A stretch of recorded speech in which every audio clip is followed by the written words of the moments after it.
नुसता खेळ आणि टीव्ही.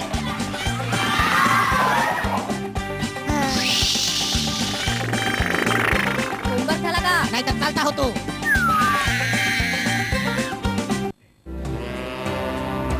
नमस्कार, मी अर्पिता विद्वांस. मुलांच्या विश्वात या नवीन आणि आगळ्या वेगळ्या कार्यक्रमात आपलं सगळ्यांचं स्वागत. खरं तर मुलांचं एक स्वतःचं आपलं एक वेगळं विश्व असतं आणि या विश्वामध्ये असतात त्यांचे आई बाबा, आजी आजोबा, मित्रमंडळी, शिक्षक आणि बरीच लोक.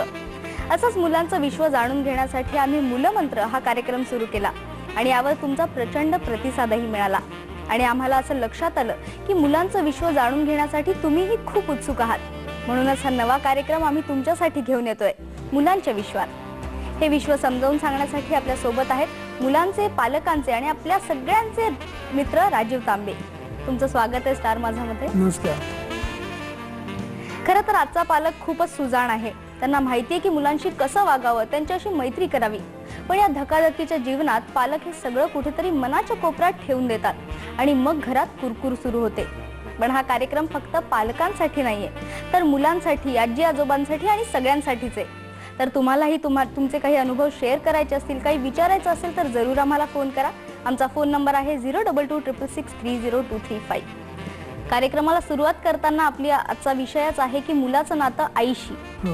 तर मुलाचं नातं आईशी म्हटल्यावर आई नेहमीच कौतुक करते, लाड करते, असंच सगळं म्हटलं जातं. पण हे कौतुक करताना, लाड करताना मुलं कुठेतरी शेफारतील, डोक्यावर बसतील असंही बोललं जातं. मग याविषयी काय सांगा? खरं म्हणजे हा खरं तर म्हणजे प्रत्येक आईच्या मनामधला हा प्रश्न असतो की मी किती लाड करावे आणि इतकं लाड करून सुद्धा माझी मुलं ऐकत नाहीत. म्हणजे आता आम्ही थांबायचं कुठे? का आमचं काही चुकलं की काय लाड करण्यात? मला असं वाटतं की लाड करण्याच्या पद्धतीमध्ये चूक होते, म्हणून हा गोंधळ होतो. आपण जेव्हा कौतुक करतो तेव्हा आपण मुलांच्या कृतीचं कौतुक केलं पाहिजे आणि आपण कौतुक करतो ते मुलांच्या स्वभावाचं, आणि इथे कुठेतरी गोंधळ होतो. म्हणजे समजा एखाद्या मुलानं खूप चांगलं काम केलं तर त्याच्या कामाचं आणि त्याच्या कामातल्या चांगलेपणाचं कौतुक करणं हे आईकडनं अपेक्षित आहे. समजा त्याने आईला मदत केली, घरकामाला मदत केली, कपडे आवरायला मदत केली, चांगला अभ्यास केला, त्यातलं चांगले पण काय आणि ते तिला काय आवडलं हे जर सांगितलं ना, तर मग ते मुलगा ते काम अधिकाधिक चांगलं करण्याचा प्रयत्न करतो आणि पर्यायाने आईचं आणि मुलाचं एक नातं बांधलं जातं. हेच आईचं आणि मुलाचं नातं समजावून सांगण्यासाठी, तुम्हाला समजावून देण्यासाठी आमच्या टीमने घेतलेला एक आढावा पाहूया. नुसता खेळ आणि टीव्ही.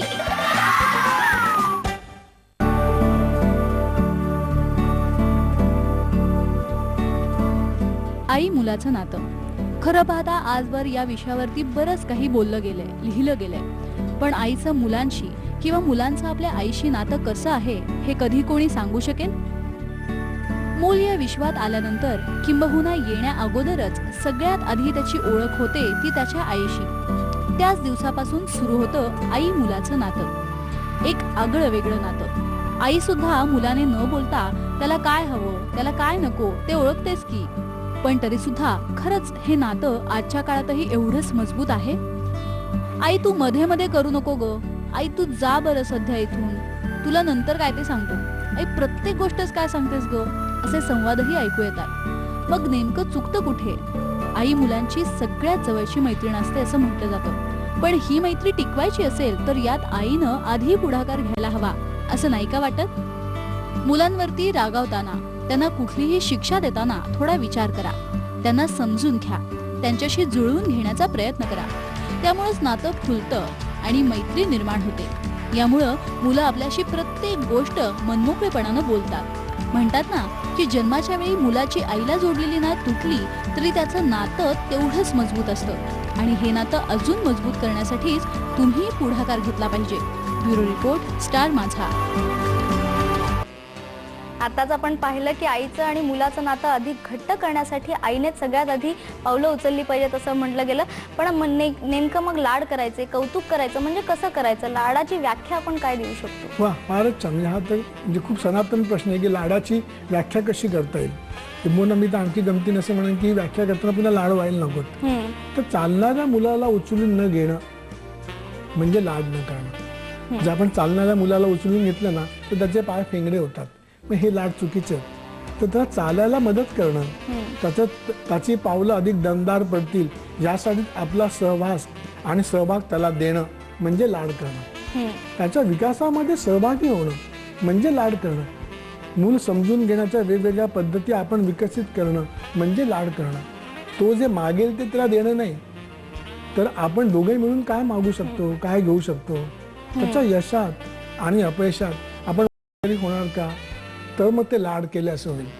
मुलाने जे मागितलं ते दिलं म्हणजे लाड तर नाहीच नाही. म्हणजे मग त्यातून ही काढलेली पळवाट आहे. म्हणजे मला मूल समजत नाही, मग मी पळवाट काढतो आणि मग मुलाचे हट्ट आणखी वाढत जातात आणि पर्यायाने शेवटी पालक त्रस्त होतात.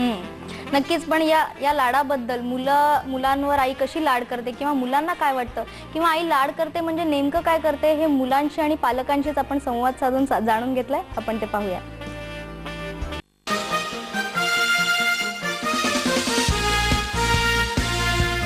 आई मुलाचं ना ते आई मित्रासारखे आम्ही मुलांना वागवतो.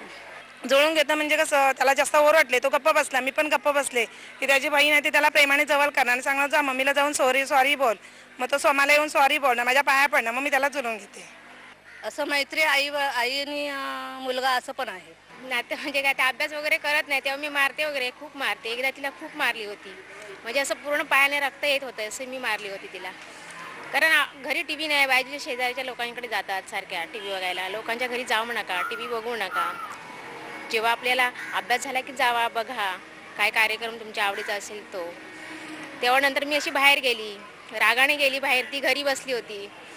नंतर मी थोड्या टायमाने आली घरी, काय करते बघायला. तर दरवाजाला तिने 2 हात लावले आणि मला सांगते मम्मी बघ, काट्याशिवाय गुलाब नाही, आईशिवाय माया नाही. मला खूप माझं हृदय भरून आलं.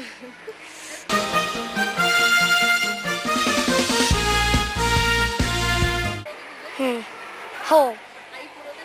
हां, आई मला पाहिजे ते देते. मी सांगितलं मला क्लासला पाठव तर आई लगेच पाठवणार. मला खाऊ वगैरे देते. हो. हां हां, मध्यम करायचं वाटतं पण माझी मम्मी नाही करत.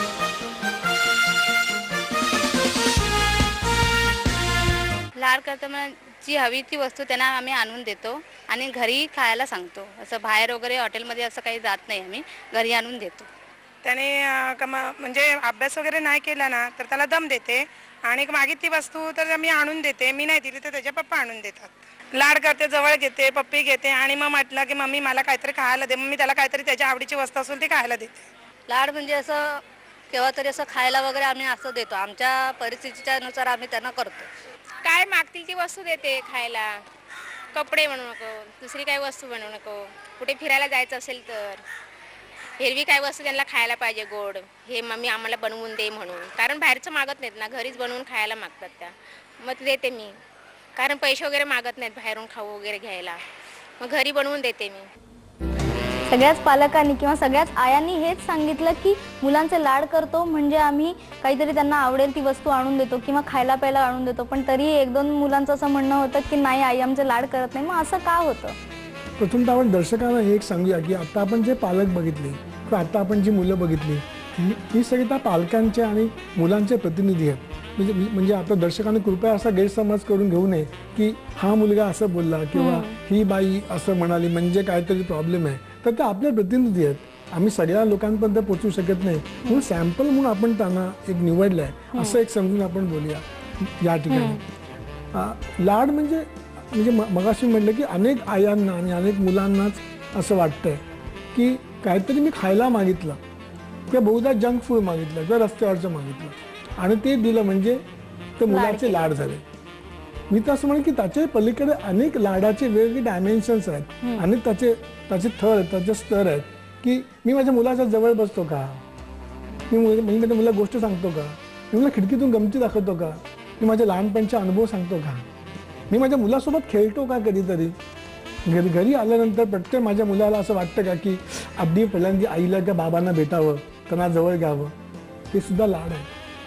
फक्त खायला देऊन, फक्त खेळणी देऊन, फक्त कपडे देऊन नाही होणार. हे तर आहेच, पण याही पलीकडे झालं पाहिजे. मन जुळणं हे खरे लाड आहेत. मग त्या ठिकाणी वस्तू गौण आहे, त्या ठिकाणी मग मला आईने खायला दिलं की नाही हे अतिशय गौण आहे. पण मला माझी आई माझीच वाटते का, माझी जवळची वाटते का, हा खरा लाडाचा भाग आहे. इथे लाड आहे. पण हे लाड करून घेण्यासाठी किंवा आपली जवळीक वाढण्यासाठी मैत्री असणं जास्त महत्वाचं आहे. मग आईने मुलाशी मैत्री केली पाहिजे किंवा मैत्रीचं नातं असलं पाहिजे असं नेहमी बोललं जातं, पण मैत्री करायची कशी किंवा काय सांगाल तुम्ही याबद्दल? मैत्री करायची कशी? दादा धर्माधिकाऱ्यांची खूप चांगली गोष्ट आहे. ते एका मिलच्या उद्घाटनाला गेले होते आणि त्या ठिकाणी त्या मिलच्या मालकाने असं म्हटलं त्या कामगारांना की माझं तुमच्यावरती खूप प्रेम आहे, तर मी तुमच्यासाठी काय करू सांगा. तर दादा धर्माधिकारी असं म्हणाले की प्रेम विचारत नाही, प्रेमाला समजतं काय करायला पाहिजे. तर ज्या आईला समजतं ना आपलं मूल, तिला विचारावं नाही लागणार, तिला हा प्रश्नच नाही पडणार. आता प्रॉब्लेम असं झाला की आपण मूल समजून घ्यायला कमी पडतो. म्हणजे आई प्रचंड व्यस्त आहे तिच्या कामामध्ये, तिचं करिअर आहे, अमुक गोष्टी आहेत आणि ती ज्या कालखंडात वाढली तो कालखंड वेगळा आहे. बरोबर, एक जनरेशन गॅप गॅप प्रचंड आहे. त्यामुळे म्हणजे मूल समजून घ्यायचं असेल ना तर आई वडिलांना अपग्रेड व्हायला पाहिजे. की मुलं आता लेटेस्ट वर्षन आहेत तर आपण अपग्रेड व्हायला पाहिजे. आपल्याला शक्यतो असं अनेक पालकांना असं वाटतं की मुलांनी बदललं पाहिजे, तर मूल समजून घेण्यासाठी मी बदललं पाहिजे हे आधी पहिल्यांदा मला समजलं पाहिजे. आणि मैत्री करणं म्हणजे त्याच्या मनामध्ये माझ्याविषयी विश्वास निर्माण करणं, मग मैत्री होते. मैत्रीचा पहिला क्रायटेरिया, पहिला जो भाग आहे तो विश्वास आहे. तर तुमच्या मुलांना तुमच्याविषयी विश्वास वाटतो का आणि तुम्ही तुमच्या मुलांवर मोकळेपणाने विश्वास टाकता का? तितकी हिंमत आहे का तुमच्यामध्ये? विश्वास दोन्ही बाजूने आहे. नुसता मला मुलांविषयी विश्वास वाटून मैत्री नाही होणार, मुलांनाही माझ्याविषयी वाटतो का, हा दोन्ही बाजूने रेसिप्रोकल जर असेल ना विश्वास, तर ती मैत्री होईल खरंच. आणि ही मैत्री अशीच टिकून राहो अशी आमची सुद्धा आशा आहे. आणि याच कार्यक्रमाच्या निमित्ताने आम्ही तुमच्यापर्यंत हे पोहोचवण्याचा आमचा हा मार्ग आहे असं तुम्ही समजू शकता. आता वेळ झाली एका छोट्याशा ब्रेकची, पण तुम्हालाही काही प्रश्न असतील, तुमच्या मित्रांना तुम्हाला प्रश्न विचारायचे असतील तर जरूर विचारू शकता. त्यासाठी आमचा फोन नंबर नोट डाऊन करून घ्या. आमचा फोन नंबर आहे 02266630235. आता वेळ झाली एका छोट्याशा ब्रेकची. पाहत राहा स्टार माझा. खेळ आणि टीव्ही, खेळ आणि टीव्ही.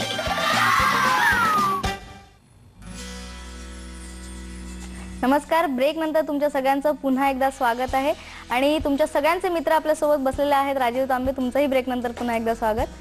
आपण बोलत होतो मुलांच्या आणि आईच्या नात्यासंबंधी, आणि तुम्ही सांगितलं की कौतुक करण्याची वेगळी वेगळी पद्धत असते, फक्त पद्धतीमध्ये थोडा फरक पडतो आणि तिथेच सगळं गणित चुकतं म्हणायला हरकत नाही. पण नेमकं मुलं काय एक्सपेक्ट करतात आईकडून, किंवा आई कौतुक म्हणजे काय करते हे सुद्धा आम्ही जाणून घेण्याचा प्रयत्न केलाय, ते पण आपण पाहूयात.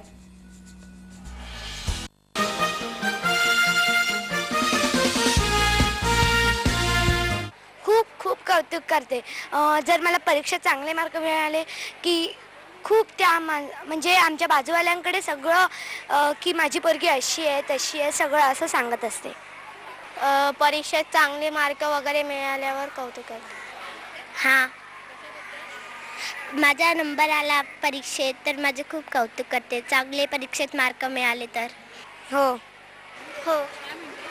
आई म्हणते की आता तुला चांगले मार्क मिळाले, या पुढच्या वर्षी पण चांगले मार्क मिळवायचे. स्पर्धेमध्ये भाग घेतला तरी कौतुक करते, आला नाही नंबर तरी. असं थोडंसं केलं तर केलं, खाण्यापिण्यात बस करते. पैकीच्या पैकी मार्क आणल्यावर आणि परीक्षेत पहिला नंबर काढल्यावर करते माझी आई कौतुक.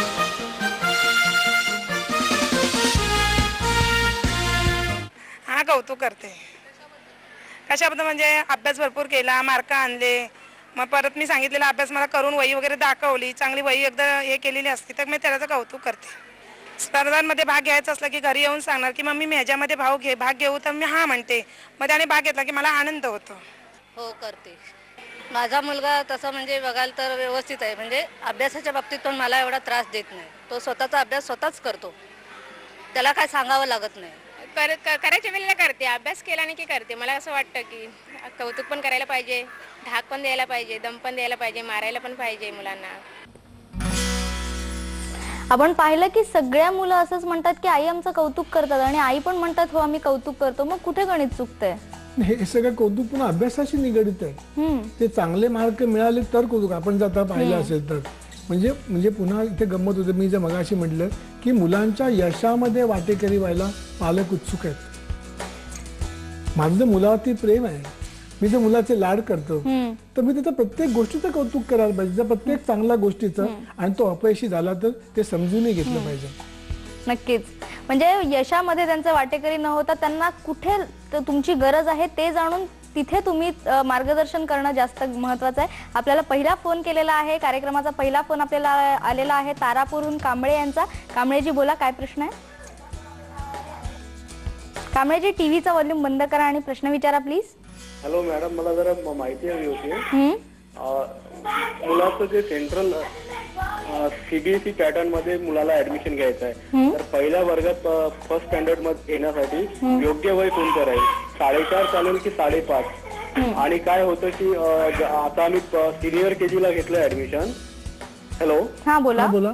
सिनियर केजी ला ऍडमिशन घेतला, तो जस्ट 4 वर्षाचा झालेला होता. आणि बाकीची मुलं जी वर्गामध्ये आहे त्याच्या ती 4च्या पुलीकडे म्हणजे 5 वर्षाची होती. तर 1 वर्षाची पेक्षा जास्त वयाची मुलं आहेत आणि त्या वर्गामध्ये माझा मुलगा पण आहे 4 वर्षाचा. तर ते योग्य होईल की त्याला रिपीट करावं? खरं तर कांबळेजी आपला हा आजचा विषय नाहीये, पण याच फोनवरून आपल्याला मेंटॅलिटी लक्षात येते पालकांची की स्पर्धेमध्ये मुलांना किती उतरवतायत ते. काय सांगाल? नाही म्हणजे एक म्हणजे पहिला यांच्या प्रश्नाचं असं उत्तर देईन की त्यांना 1 वर्ष गॅप घेणंच हे अतिशय योग्य ठरेल. आणि दुसरा भाग की आता तू म्हणायचं की प्रचंड कॉशियस पालक झाले की आता 4 वर्ष का 3 वर्ष, 3 वर्ष का 3 महिने का 2 दिवस. तर हे खूप त्रासदायक, म्हणजे मला असं वाटतं की मुलांचाच त्या पालकांना त्रास व्हायला लागलाय. आणि मी मगाशी म्हटलं तसं पुन्हा की खूप अपेक्षा बाळगल्यामुळे, खूप यशाच्या अपेक्षा बाळगल्यामुळे हा गोंधळ होतोय मुलांचा आणि मुलांच्या बहुत पालकांचा. कौतुकाच्या बाबत आपण मगाशी मुद्दा होतो म्हणत की वा, छान, सुंदर हे शब्द आपल्या मुलांना अमराठीच वाटतात आणि घरामध्ये ऐकायलाच मिळत नाही. म्हणजे बाबा आपल्याशी किंवा आई आपल्याशी काहीतरी खोटं वागतायत असं वाटायला असं कधी म्हणतच नाही. आपल्या घरामध्ये अशी पद्धतच नाही की वा, छान, सुंदर असं नाहीच. किंवा आई बाबांना म्हणत आहे वा, छान, सुंदर, इम्पॉसिबल, हे तर अशक्यप्राय गोष्ट आहे. किंवा आईने जेवण केलं आहे आणि वडिलांनी जेवल्यानंतर आईला असं म्हटलं की वा, छान, आमटी चांगली दिली, कदापिच शक्य नाही. हा प्रसंग म्हणजे एकदम अँटिक पीसच होईल. म्हणजे दाद देणं, कौतुक करणं हे आधी आपल्याकडे नाहीच. म्हणजे ही आता आपल्याला आजपासून, या क्षणापासून सुरुवात करावी लागेल. नक्कीच. आपण अजून एक फोन घेऊया. आपल्याला पुढचा फोन करतात शिरीष भांडूपहून. शिरीषजी बोला, काय प्रश्न आहे? नमस्ते मॅडम. नमस्ते, बोला. हा कार्यक्रम दाखवल्याबद्दल आपले अभिनंदन. थँक्यू. आणि मला एक सर विचारायचं आहे, माझा मुलगा 11वी मध्ये आहे, सायन्स मध्ये. तर त्याला एखादी गोष्ट करू नको म्हटलं तर तू खास चिडचिड करतो आणि हट करतो. तर तिचं आणि आईचं नातं जे आहे, आई का चांगल्या कल्याण सांगत जाते, पण तो त्याला वाटते माझ्यासाठी दुसरंच असं का ते सांगते. तर त्यासाठी कोणत्या भाषेत त्याला जरा समजावं, त्याबद्दल 2 शब्द सांगावे. खूप चांगला प्रश्न आहे. कुठलीही गोष्ट करू नको असं म्हटलं ना तर ती करण्याची अतीव इच्छा निर्माण होते. इंग्लिशमध्ये एक चांगलं असं वाक्य आहे की there is a mystery around no. जी गोष्ट आपण करू नको म्हणतो त्याच्याविषयी गूढ निर्माण होतं. त्यापेक्षा काय कर हे जर सांगितलं ना तर सोपं होईल. त्या ठिकाणी तो म्हणजे छोटासाच भाग असतो. आपण सुद्धा लहानपणापासून वाकू नको, जाऊ नको, करू नको, अमुक काय करू नको हेच ऐकत आलो. त्याच्यामुळे ती करण्याची इच्छा माझी बळावत गेली. मी जर असं मुला म्हटलं की हे कर तर ते सोपं होईल. बरोबर. म्हणजे आपण नेहमी नकारार्थी पाढा, नन्नाचा पाढा वाजण्यापेक्षा काय करावं ते जर सरळ मुलांना समजवलं तर ते अधिक सोपं होईल असं त्यांचं म्हणणं आहे. आणि मुलांमध्ये घरी किंवा मुलं आणि आई म्हणलं की रागवणं, चिडचिड हे आलीच. या रागवण्याबद्दल मुलांचं आणि पालकांचं काय मत आहे हे जाणून घेतलंय. चला पाहूया.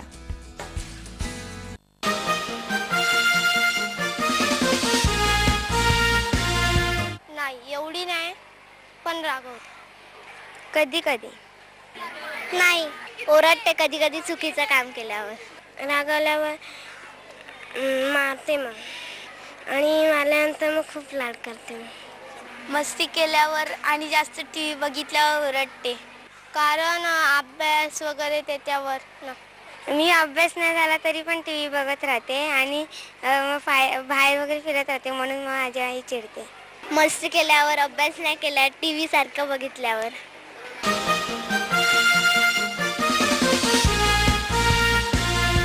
नाही, अजिबात नाही, कारण की ती माझी आई आहे. आईला सॉरी बोलते, रुसून बसते.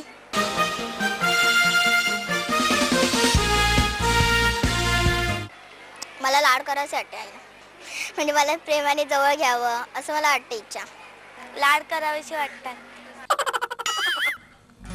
आपण मुलांचे किती गोड प्रतिक्रिया ऐकल्या की हो आई रागवते कारण मीच अभ्यास करत नाही. आणि पालकांच्याही आपण मगाशी जे पाहिलं त्याच्यामध्ये एका पालकाने सांगितलं होतं की हो मी रक्त येईपर्यंत मारलं होतं म्हणून.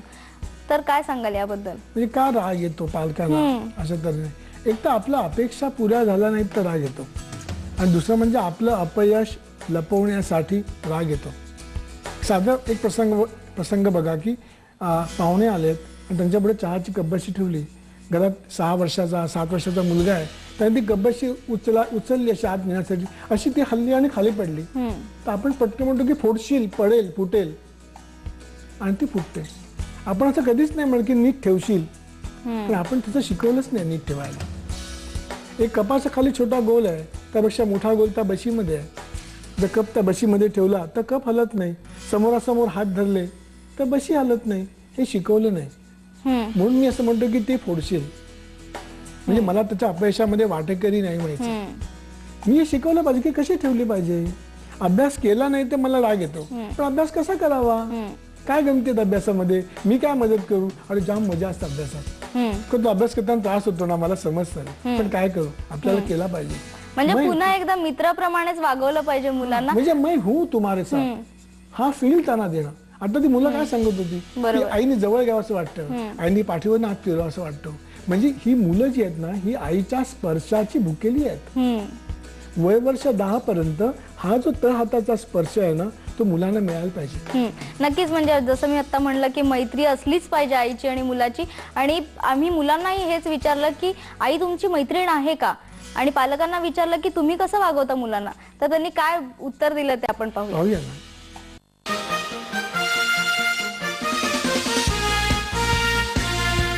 नाही, आई मला आईसारखीच वाटते. नाही, आई माझी आई आहे. आई आईसारखीच वाटते.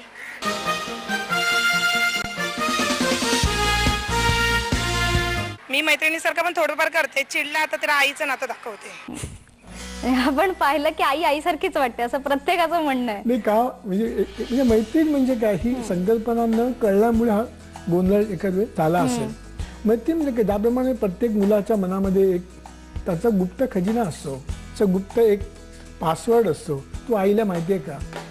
तो शाळेमधून आल्यानंतर आपली खास गोष्ट आईला सांगतो का, आईशी शेअर करतो का, आईशी बिनधास्त बोलताना त्या भीती वाटत नाही का.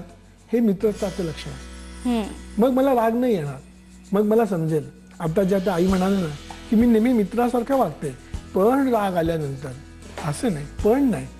मैत्री ही मैत्रीच आहे. मैत्री म्हणजे पण कसा असेल, म्हणजे मी नेहमीच चांगला वागतो, पण कधी कधी मात्र मी तुमचं डोकं आपटतो. नाही, मी नेहमीच चांगलं वागलं पाहिजे.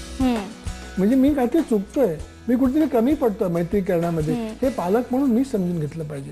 आणि हे का होत नाही तर मुलांना हा जो बॉडी टच आहे, शरीर स्पर्श मिळत नाही. ज्या मुलांना शरीर स्पर्श आई वडिलांचा मिळत नाही ना, ती मुलं वर्गामध्ये मस्ती करतात, गोंगाट करतात, आणि अधिकाधिक शिक्षकांच्या जवळ जाण्याचा प्रयत्न करतात. म्हणजे जी मुलं अधिक जवळ येतात, म्हणजे कुठल्याही निमित्ताने, तेव्हा लगेच ओळखता येतं की यांना शरीर स्पर्श मिळत नाही, यांच्या घरी लाड कौतुक होत नाही. नक्कीच. पण या पूर्ण कार्यक्रमाचा सार काय, म्हणजे पालकांनी काय करायला हवं, यासाठी आपण काही ग्राफिकली समजावण्याचा प्रयत्न केला, तर तोही आपण पाहूया. वेळ प्रसंगी मुलाला समजावणं, समजून घेणं आणि समज देणं हे आईच करू शकते. आई कधीही दीर्घद्वेषी नसते. आई मुलांना वारंवार सुधारण्याची संधीही देते. आई मुलांवर अपार प्रेम करते, म्हणून त्यांच्यावर अगाध विश्वासही ठेवते. आईच्या विश्वासामुळेच मुलं आईशी मोकळेपणाने बोलू शकतात. मूल जेव्हा आईमध्ये स्वतःचं प्रतिबिंब पाहतो, तेव्हाच त्याची आईशी पक्की मैत्री होते. तर तुम्हाला आता कळलंच असेल की आईनी मुलाशी मैत्री केली पाहिजे आणि मुलांनीही आईशी मैत्री केली पाहिजे. तुम्ही इथे आलात आणि मार्गदर्शन केलं त्याबद्दल धन्यवाद. तर तुम्हाला कळलंच असेल की आता या कार्यक्रमाचं सार काय आहे, आणि तुम्ही हे नुसतं ऐकू नका, तर यावर विचार करा आणि तुमचे काही अनुभव असतील ते सुद्धा आमच्यासोबत शेअर करा. तुमचं नाव गुपित ठेवायचं असेल तर ते सुद्धा आम्ही करू. तुम्ही फक्त आम्हाला करायचं एवढंच की आम्हाला ईमेल पाठवायचा आहे. त्यासाठी आमचा ईमेल आयडी आहे आमचा ईमेल आयडी आहे mulanchaviswat@starnews.co.in, किंवा तुम्ही आम्हाला फोनही करू शकता. आमचा फोन नंबर आहे 0226630235, किंवा तुम्ही आम्हाला पत्राद्वारेही कळवू शकता. आमचा पत्ता आहे मुलांच्या विश्वात, स्टार माझा, star news centre of doctor E Moses road, Mahalakshmi, Mumbai 11. आज इथेच थांबूयात. पुढच्या शनिवारी पुन्हा भेटूयात. पाहत रहा स्टार माझा. नुसता खेळ आणि टीव्ही.